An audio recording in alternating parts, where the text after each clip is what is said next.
Welcome to Justice Talks with Jennifer Burton, where we talk about legal matters that impact your life and your community issues that help you live the best life. The information presented on Justice Talks with Jennifer Burton should not be considered to be formal legal advice nor the formation of a lawyer-client relationship. It's time to talk justice. Now here's your host, Jennifer Burton. Thanks for tuning in this evening. I'm your host, Jennifer Burton. Justice Talks is dedicated to discussing various legal issues that impact your life, as well as focusing on community issues that impact your health, your happiness, your well-being. Here at Justice Talks, we're going to talk about things that East Tennesseans hear and see and feel on a regular basis. Everything from legal issues to health issues to community things that we see on a daily basis. We might even throw in a little sports here and there just for some spice. This is our very first show, and I just want to let you know kind of what this means to us here at Justice Talks. I'm an attorney here in East Tennessee. I'm also a mom. I'm also a sister, a friend, a Vol for life, and I've been here in East Tennessee about 20 years, so love this area and everything that the people stand for around here. I've chosen to make it home. Just want you guys to know we've lived all over New England, Midwest, and the Southeast, and there's no better set of listeners than here in East Tennessee. We are also at Justice Talks affiliated with Burton McInnish, which is a law firm with offices in Sevierville and Maryville. We service all of East Tennessee, sometimes into Middle Tennessee, and our firm process is kind of while we're here on the radio. We just want to be there for the people of East Tennessee to call and say, hey, we've got a problem or we've got something we want to talk about, and we want to be able to get people where they need to be, whether it's the right sports game, the right summer camps for their kids. We've had a lot of flooding lately in East Tennessee, so where they need have needs there as far as insurance and different resources go there. So tonight we're going to focus on a number of different issues. We're going to talk about some of the flooding that we've seen over the past 2 or 3 weeks here in East Tennessee. We had a record rainfall in the month of February, over 10 inches, which made some of us feel like we were living in Seattle. So as we're moving into March, we're hoping that it won't be quite so soggy. But we are going to have joining us briefly from the Department of Transportation, Mark Nagi, who is a community relations specialist who's going to help us kind of talk about what we can do as East Tennesseans to help each other out, kind of where our resources are if we're having some issues. We're going to move into there and see what kind of update there is as far as the area moving forward with TVA issues and things of that nature.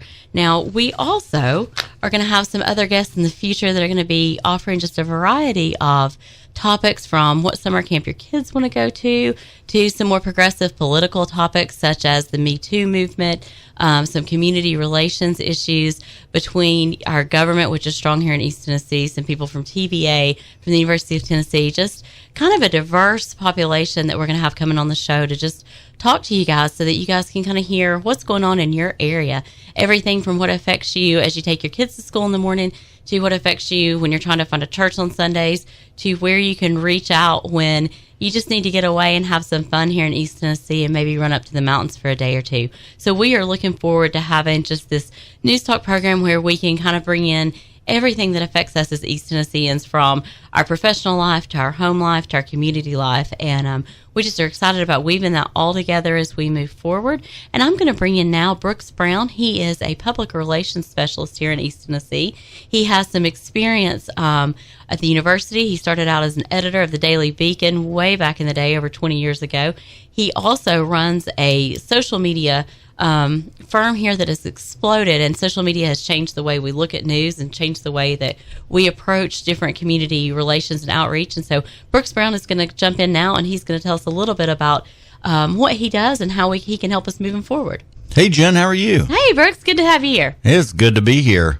Man, it has been cold. I can't decide what to wear, whether I need to wear shorts or I need to put on I don't know. toboggan. I mean, I don't know how we go from 60 with like 8 feet of standing rain, standing water, to what was it last night, like 20 degrees?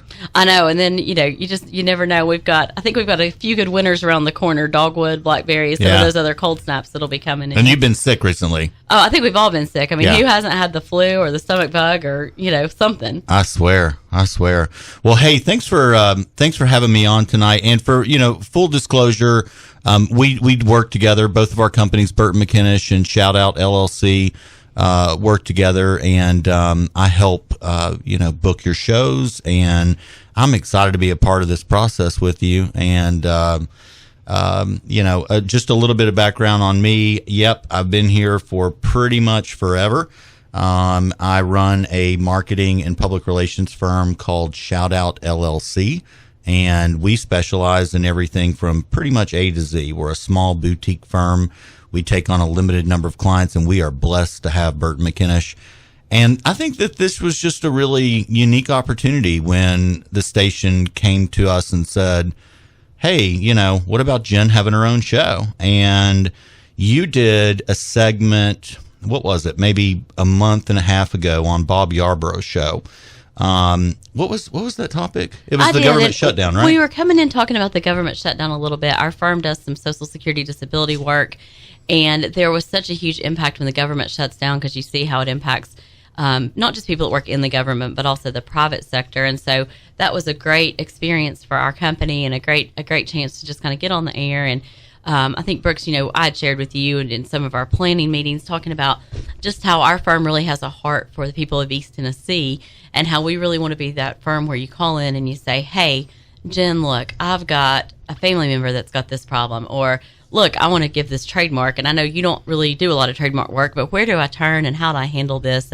And so we just really want to be that embedded community resource. And so radio is just an awesome forum for us to get to reach out. And it also scratched a little bit of an itch that I have, because I secretly wanted to be a sports journalist way back in the day.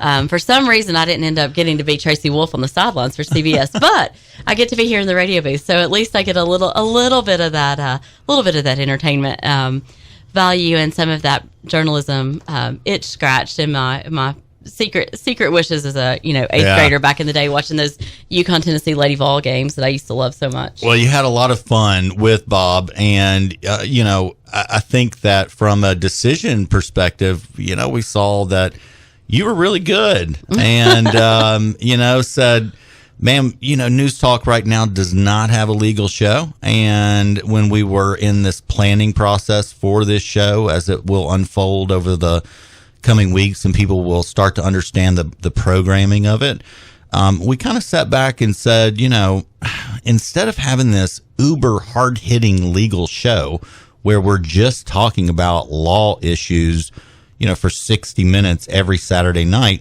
let's break it up a little bit. So, people, yes, are concerned about various legal issues that impact their lives, but they're also concerned about their community and where they live and what's going on around them. And, in a lot of senses, the law and legal issues touch a lot of the things that happen in our lives that aren't necessarily apparent to us. And so, for those shows that aren't solely dedicated to talking about legal issues, I think we're going to bring in some really cool people. So, in those shows that are kind of more community based, I've heard that you've got this, what you're going to call a legal minute, that'll typically air, in the third or fourth segment, so that there is a component of discussing the law in every single show. So, from a program perspective, I think you'll feel a little bit more comfortable with that, to be able to bring to the listeners a little bit of variety instead of just going law over and over. Yeah, that's what, when you turn on the radio, sometimes, even me, and I've got a legal background, obviously, but sometimes I turn on the radio and think, oh my goodness, after about 2 minutes, I'm ready to glaze over and hit the scan button. So I think what we wanted to do, you see this global community evolving in different places, the legal field, the medical field, where you have providers that are cross-training. And so I think this gives a good forum to kind of say, hey, let's give a little bit of legal insight. Let's answer some questions when people come in with questions, and let's help the community out. But also, let's make it a little spicy and a little bit different, and be able to just kind of address some different topics and things that, us as consumers hear about every day, and then we think, oh, I'd love to hear more about, different things that are affecting us. So for example, right now we're coming off 2 weeks of floods. We're heavy on the sports end of basketball at East Tennessee. We're all counting down, I think, to kick off in September for the the football team. So, we've got all this different stuff going on. And in the meantime, we're all in those day-to-day lives where we say, hey, there's different things affecting us. And it depends on, whether you have children, whether you don't have children, how old they are. If you're empty nester, just across the board, we wanted a show that was going to kind of reach everybody and just have a little bit of something for all of our listeners. Sure. Yeah. And speaking of the flooding, I remember I went to Bearden High School, and I remember over there at Ebenezer and North Peters it was either in 98 or 99. But it was at a point where I was driving. So it was either my junior or senior year, and we had a horrible flood over there. And the day before it flooded, I was actually coming back from your office from Maryville the Friday before, the terrible Saturday happened. And instead of coming all the way down Pellissippi Parkway and going on to 40 and getting in that mess, I decided to pull off at the North Shore exit off of Pellissippi Parkway. And I was going through there, and I pulled over into that old Ebenezer and went up behind Bearden High School, and it was raining. And I thought to myself about 98 when that happened, I was like, this was underwater. And then the next day, I see this aerial drone footage of that area completely underwater. Sure. And I'm going, oh my goodness. Like I can't imagine. And so, I thought, we kind of talked about the first show and, hey, what big issue has happened here locally, not just in Knoxville, but East Tennessee in general, that is impacting a lot of folks from a legal perspective, and that is potentially flood insurance. Do you have flood insurance? Don't you? What are the issues surrounding that? And so, we thought it would be kind of cool to bring in Mark Nagi from TDOT, and we're going to talk to him the next segment and try to, get some information about what they're doing. So, I don't know what the legal issues are surrounding flood insurance. That's all you. Yeah. But it's something that I'm sure is on a lot of people's mind right now as they recover. I think it is, and I think it catches a lot of people off guard, when we're moving in. So we are going to come back, and in the next segment, we are going to be here with Mark Nagi, the Community Relations Officer for TDOT. And when we come back, we're going to talk with him and see how we can keep our motorists safe, our community safe. So stay tuned, and we'll be right back.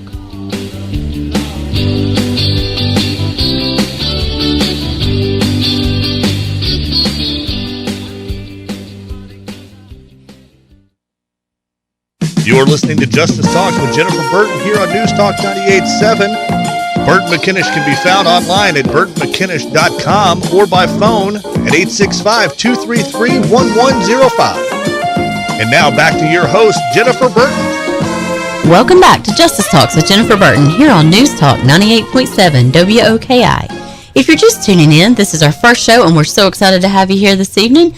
Justice Talks is dedicated to discussing legal issues in the area, but we also focus on some community issues with your happiness, your health, things going on in East Tennessee. And before the break, we talked a little bit about focusing on the flooding we've seen over the past few weeks here in East Tennessee. Tonight, we're joined by Mark Nagi. He's a Community Relations Officer for the Tennessee Department of Transportation. He's also a local author.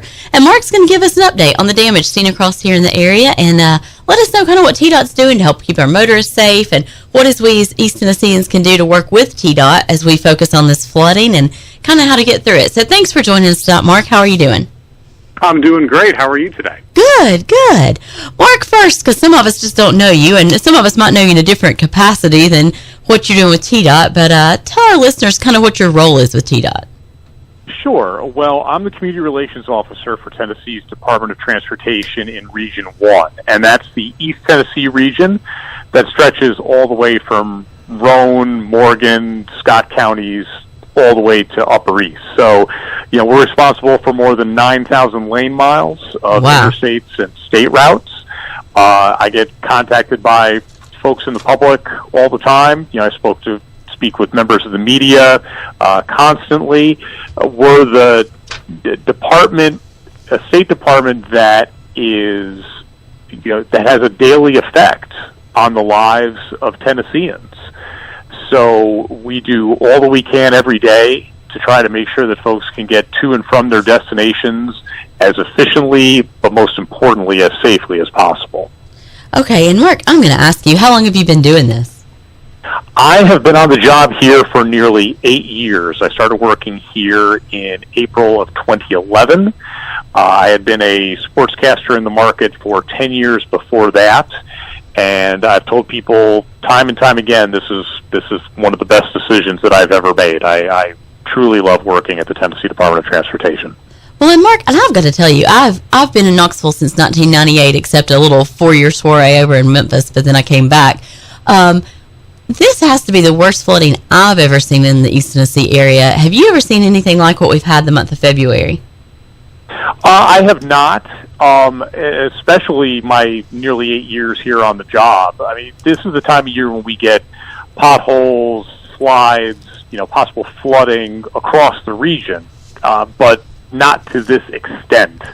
And that's just because we've had so much heavy rain. We have not had this much rain in the time that I can recall. Other than the rain, it was a fairly mild winter. Right. We didn't have the snow. We didn't have the, that we normally get. Yeah. I mean, we're, fully stocked in terms of our supplies of salt, but it's been the near constant rain over the past few weeks that has really had an effect on our roadways. Our roadways have absolutely taken a beating. Well, and I know, I drive North Shore quite a bit, and so that area is still closed as of the beginning of March. That area right there off Pellissippi and North Shore is still closed. So I have to ask, did TDOT expect this amount of flooding? I mean, I know the rains, we saw the local weather, we saw the national weather that said, hey, we've got these storm systems. Did we expect this extensive flooding when we saw the weather coming in? Well, our crews prepare to try and get roadways open as quickly as possible, and this is the type of thing that they prepare for all year round. That said, this was a level of rain that we have not seen, and unfortunately there are areas like that spot on North Shore and other spots where you ended up having a lot of flooding, and the water has receded in most of the areas across East Tennessee, but not all of them. Like that spot still on North Shore. And unfortunately, in some of those areas where the roadways are fairly close to a stream, a lake, a river, a pond, whatever it may be, unfortunately, as slowly and surely as the water recedes, then we end up getting more rain. We just had it on Sunday. We had some heavy rains. We're expecting to get more rains, in the days to come. So it's frustrating. We drive the same roads as everybody else, but at this time, in some of those areas, it's still waited out.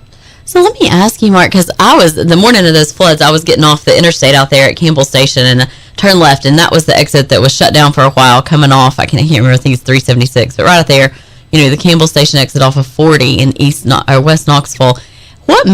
What kind of sends you to the point where you say, look, we've got to shut this down. It's just not safe anymore for our travelers, and we're going to make that decision? Because I think it was around 10 that morning I came through, and it couldn't have been maybe 30 minutes later, and that exit was completely shut down.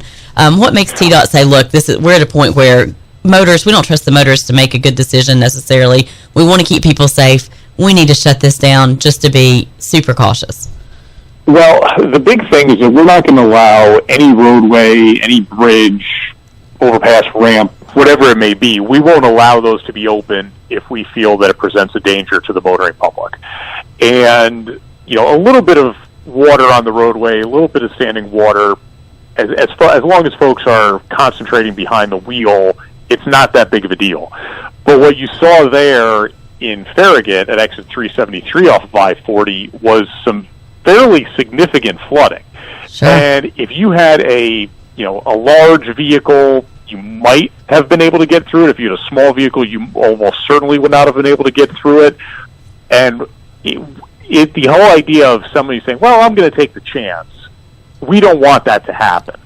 We don't want anyone to, quote, take a chance on that. So, when we get reports of, in that case, flooding on those ramps, our maintenance crews go check it out. And if the determination is made that we've got to close this thing down, we'll do so pretty much immediately.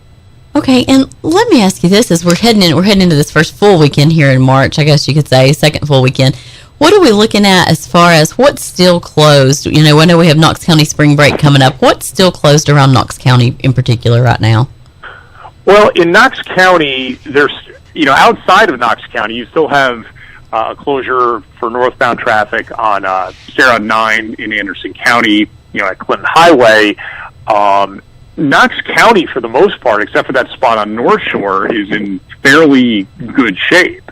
It's when you start to go outside of Knox County, into Upper East and Hawkins County, where we have had two slides one on State Route 66 and the other on Highway 70 North, is that those roadways are going to be closed for months to come.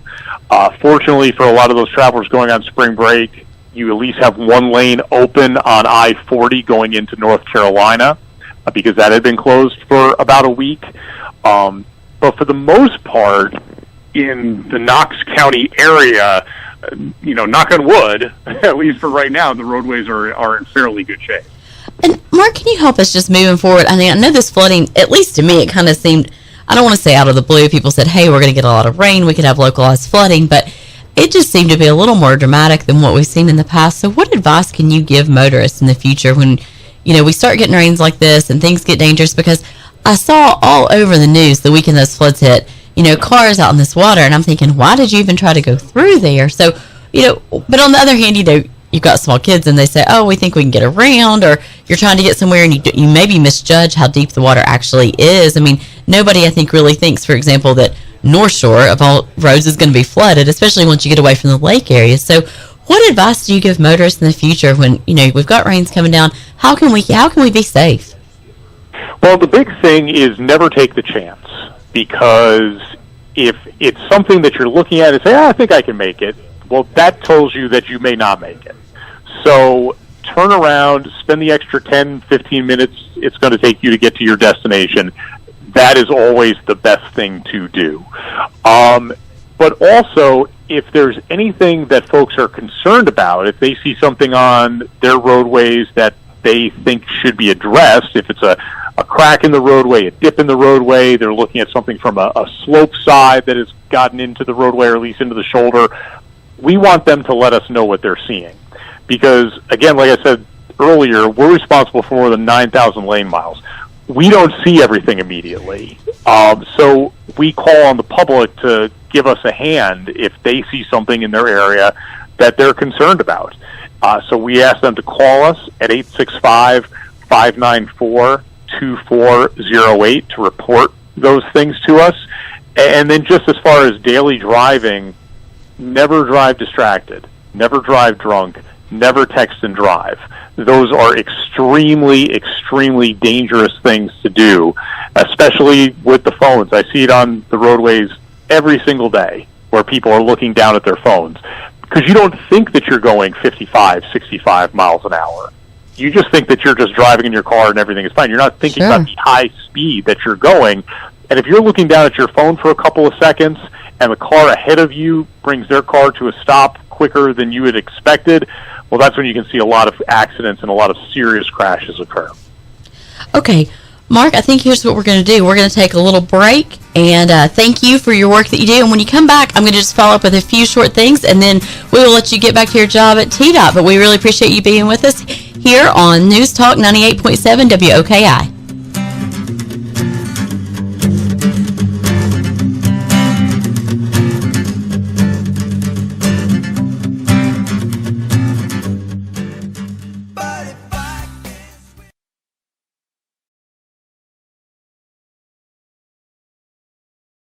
You're listening to Justice Talks with Jennifer Burton here on News Talk 98.7. Burton McInnish can be found online at burtonmckinnish.com or by phone at 865-233-1105. And now back to your host, Jennifer Burton. Welcome back to Justice Talks with Jennifer Burton here on News Talk 98.7 WOKI. We were just talking to Mark Nagi with the Tennessee Department of Transportation about the recent flooding here in East Tennessee. Mark, thanks for hanging on with us and coming back for another segment. Just have a couple of questions. Just wanted to kind of follow up. You had mentioned that there was a number we could call, that 865-594-2408 if we are ever out and we see a road and we have any concerns at all. So if you're out there and you're a listener and you get somewhere and you see something that concerns you, call Tennessee Department of Transportation. I think it's better to be on the safe side than say, I'm not going to call, and then let a motorist behind you kind of fall into havoc.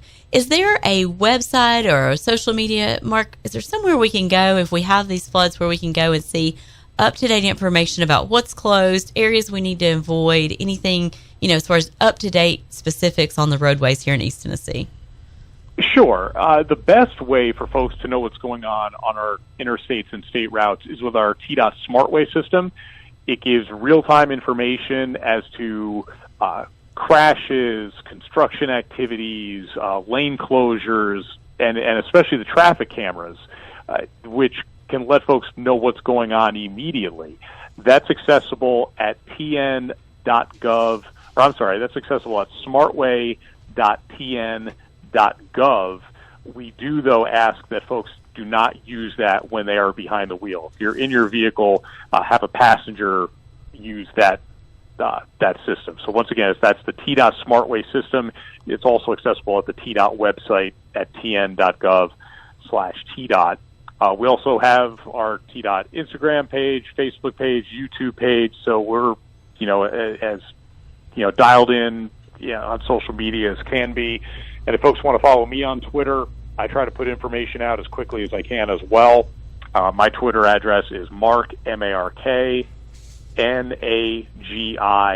TDOT, Mark Nagi, TDOT. Okay, Mark, thank you so much. I have one final question for you from TDOT. Sure. Who puts up those hilarious messages on those TDOT boards all over East Tennessee? They always give myself a chuckle, my kids a chuckle. We enjoy seeing those. They have a great safety message behind them, but also just a gentle reminder, hey, don't text and drive. Don't, remember your dads are working on these roadways, your moms are working here. Let's just be safe. Who puts up those clever but yet catchy messages on TDOT?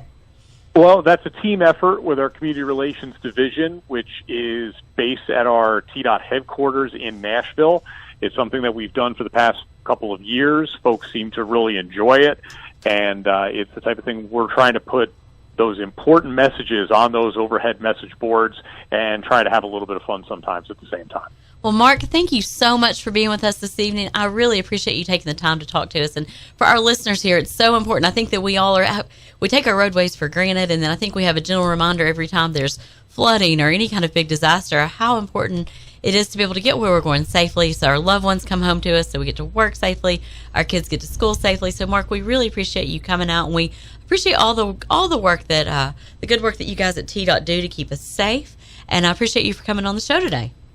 Of course, Jennifer. You have a great day. Thanks, Mark, and we'll catch up with you soon, we hope. Guys, Right. Back on News Talk 98.7, we're going to kind of transition here into what happens. We've had these floods, we've had these issues. So now what do we do? Because if you're a homeowner and you're like a lot of East Tennesseans, we live here in the mountains, the beautiful mountains of East Tennessee. A lot of us don't live in what is classified traditionally as floodplains, unless you're right on the river. So, what do you do when you have this kind of extensive damage? And a lot of us do not have homeowners insurance that includes flood coverage. So we're going to talk a little bit now, moving forward, and just say, okay, what can we do moving forward? I want to help you guys as listeners be prepared if we have this in the future. So there's some random things that I didn't even know until I was preparing for today and getting ready. And even in the legal field, things I don't think about, I take for granted. Those homeowners policies that we get in the mail, I don't know if you're like me, but a lot of times they come in, they're a big, thick book, and I take them and I put them in the filing cabinet. I never open them again. So the question is, do you have homeowners insurance that includes flood insurance? That's something that a lot of people may assume they have. You may assume that you live in a floodplain, but actually, and this is something that is just mind-boggling, only about 12% of U.S. households have actual flood insurance.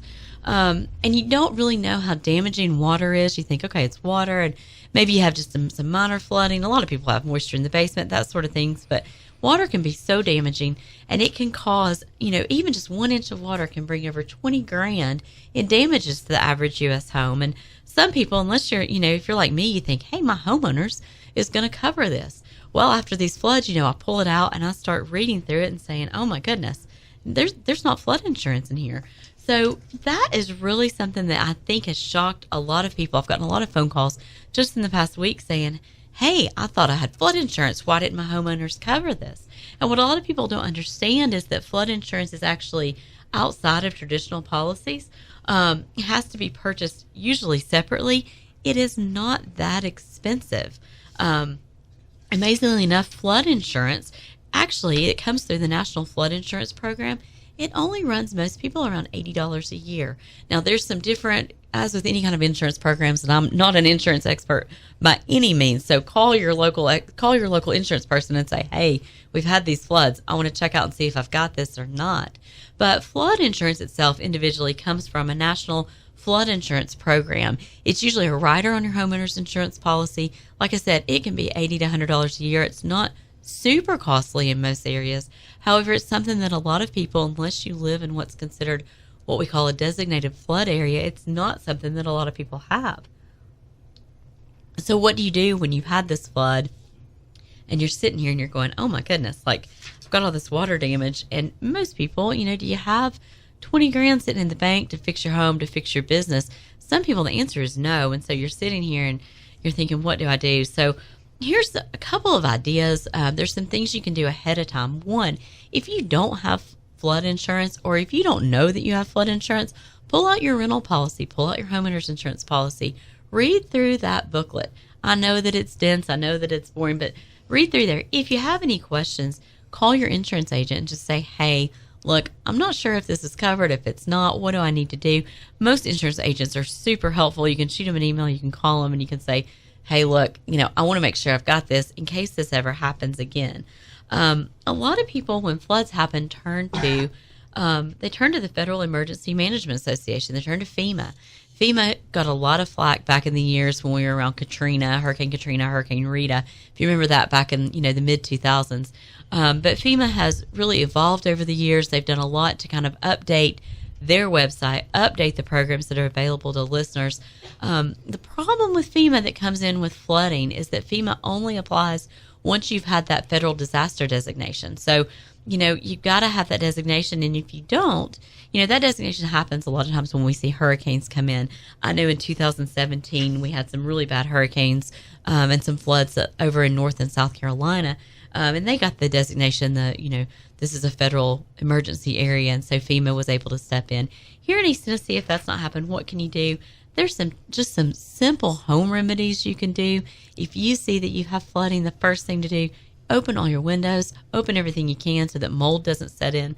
A lot of mold or mildew damage is not covered, even in these flooding policies, when you have adjusters come in and say, hey, look, this could have been avoided by the homeowner. Now, yes, that's very subjective, but you really don't want to get in this protracted battle with your insurance company saying, hey, this should be covered, this shouldn't be covered. So, do what you can as a responsible homeowner or responsible renter to kind of avoid as much damage as you can. Things that you can do to that is, one, just read your insurance policy. Get in there, roll up your sleeves and say, hey, look, do I have it? Do I don't? If you're not sure, or if the policy is just too dense, like mine, so dense, I don't know that I'd want to read the whole thing cover to cover and parse through all the language. Call your agent and say, listen, I want to make sure I have this coverage, or I don't think I have this coverage. Do I need it? The other thing you can do if you have flood damage, take pictures. Right when you come back in, take pictures. Carpet damage, drywall damage, anything like that. Take a lot of photographs so we know what it looks like right when you come back. The other thing you can also do is just keep track. If you do have flood insurance, this is just some tips, is keep track of what the wind speeds were in the storm surge. And you may say, Jen, that sounds crazy. Why would I do that? Well, there are some riders in these insurance policies we see that say if winds get over a certain amount, that's actually hurricane related. That's not going to be flood related. So you want to be able to kind of be, super tedious when you record these things and say, look, here's what the information was on that day, so that you don't get into where you get some loophole in your insurance and all of a sudden you have a lot of damage and you're not getting covered. If you're paying for that coverage, you want to be able to utilize it.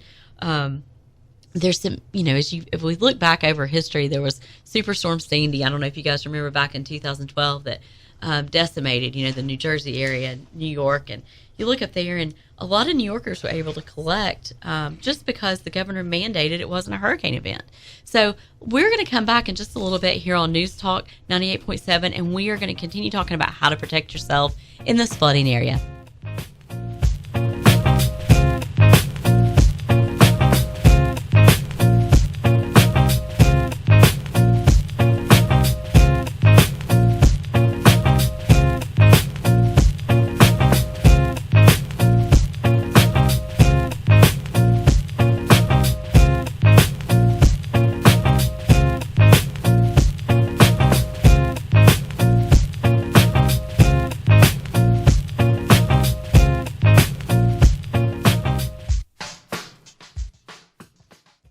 You're listening to Justice Talks with Jennifer Burton here on News Talk 98.7. Burton McInnish can be found online at burtonmckinnish.com or by phone at 865-233-1105. And now back to your host, Jennifer Burton. Welcome back to Justice Talks with Jennifer Burton here on News Talk 98.7 WOKI. We were just talking earlier with Mark Nagi from the Tennessee Department of Transportation. We've been talking a lot tonight about the floods that have hit East Tennessee, and I have Brooks Brown here with me from Shout Out PLC. He is someone I work with on a regular basis. He does a lot of media work. He's lived in Knoxville for a really long time, and Brooks is here. We're just going to kind of go over a couple of things just to help our listeners as they move out of the floods that we've been experiencing. And I know that if you didn't get hit by it, it was one thing, but a lot of businesses got hit by it. A lot of local businesses, I think, that weren't expecting it. So, Brooks, can you kind of run us down? What did you see from your perspective? I know you live out in West Knoxville. Like, what did you see out that direction? Yeah, it was crazy because we kind of live off of Middlebrook, a couple miles down from where Middlebrook meets Cedar Bluff Road. And remember at the top of the show, I was telling you about that flood back in like 98, 99. The area over at Ebenezer and North Shore and South Peters Road, that flooded back then, but also there's an area over there where Cedar Bluff Road runs into Fox Lonis, which is kind of right where that Knoxville Catholic High School is. Oh, yeah, over there. All Saints Catholic Church. And there's a strip mall there. It's got like an Aaron's Rent-A-Center, little Mexican restaurant, Japanese restaurant, I think like a UPS store. And I remember Tirsa Smith from WATE had posted a photo on Twitter, and I was like, I just saw the place. The place had at least, those places had to have like 3 feet of standing water in them. I saw that same photo you're talking about, and it looked horrific. It looked like those photos, I don't know if you remember years ago when the Mississippi flooded. Yeah. It looked like almost like one of those. Like it was just It was so bad. And you don't think, when you think about flooding in Knoxville, or at least I do, I think about, the river, obviously, or anywhere there's, sometimes Third Creek down on campus, I know gets out of its bounds a little bit, but you don't think about the Cedar Bluff area flooding, or at least I don't, Well, I guess they call it that 100-year flood concept because, we're talking about, between 98 and 99 and then 2019. And so my question was, when I saw that, I was like thinking, all right, well, over there off of North Peters, Ebenezer, those people that lived there and owned homes there back in 98, 99 that experienced that flood, they know that it's prone to flooding over there, right? Or maybe your realtor says, hey, by the way, if you go on, and there's a website called KGIS.org, and that is where the county and the city have a map, and you can use all these little legend things to show you different stuff on the map. Right, you can look at parcels and addresses and things like that. Yeah. Right, and there's one that you can click on for flooding. Sure. And it'll show you the area just of, probability of having flooding down by the river is really high, obviously. But in some of those areas, like that area over there in Ebenezer, it's kind of marked as one of those that says, hey, this can flood. And so I remember the Cedar Bluff area flooding back in 98, 99, but I don't ever remember it getting into businesses like that. And unfortunately, I was watching the news, last week one night and was watching those owners when they were able to finally get back in there, when the water had receded to a level that it wasn't in the door still. And a couple of those businesses had cut the drywall. Sometimes when you see that a house had flooded, they'll cut the bottom 3 feet of the drywall off, because it's going to mildew and mold. And you still have a viable house to save. They just, unfortunately, you got to cut the drywall around the whole house and redo that. So I saw some of the businesses that had gone ahead and done that, and then I saw some others that were just trying to kind of push broom the water out and put a couple of dehumidifiers in there and cross their fingers. And I thought, I bet you they don't have flood insurance in those places. The problem is, too, in this situation, there's such a small percentage of the American population as far as residential owners that have flood insurance. But business owners is the same thing. You have a lot of small business owners, and they're trying to cut costs everywhere they can. And, you have a lot of moms and pops operations. I own a small business here in East Tennessee. I don't know why unless you're in a floodplain, why would you buy flood insurance? Right. It's not something you probably think about when you think about insuring your employees. You think about insuring, yourself. You think about insuring your building from fire, theft, that sort of thing. But I think flooding is something that, and even if you live along the river, we're controlled by TVA. There's a lot of water flow capabilities with the Tennessee River with the dam system that we have in place. And so I think it's something a lot of business owners, small business owners, it just wasn't on really their radar at this point. And so now they're stuck. They've got no insurance. The other thing that's just really sad that I've had a lot of people call in and say, hey, look, I have flood insurance, but it doesn't cover what I thought it would. Yeah. It doesn't cover as much as I thought it would. When you look at that, the maximums on this, you're looking at maximum policies sometimes, on a residential of up to, $250,000, or you're looking at content coverage of $100,000. Right. That's a ton of money, unless you're looking at some really advanced equipment, and then that $100,000 can go pretty quickly depending on what your business is. And so, it's really sad for some of our businesses around here, and are just, to our listeners out there, our hearts are with you. We are really just, we hope that this show has helped you somewhat to know kind of what you can do in the future, what you can't do. If you have any questions, you can also go to the Department of Transportation for Tennessee, their website. You can go on to their Division of Claims if you have claims, and they've got some resources there that'll help you walk through. Department of Transportation has social media sites on Instagrams and things like that. So if you have any questions, go out there and Google that. If you have questions and you don't have internet access, or you're having trouble kind of navigating, call that 865-594-2408 number. If they can't help you, they're going to get you to somebody who can. The other thing is that, on a larger scale, go to FEMA. Start at FEMA and say, look, I've got this issue. Where can I go? Even though this wasn't a federal disaster zone, they do have volunteers there. They do have staff members as well who can kind of point you in the right direction. Call your insurance agent. Sometimes they have resources who can say, hey, here's just some good things you can do as far as getting ahead of flood damage, just from a practical perspective, bringing in some air fans, opening windows. The problem with small business owners is you don't want mold to set in. You don't want to have a situation where your staff, your team members in the future, your clients, are exposed to things that can be damaging to their health. You really want to protect those that you serve. Yeah.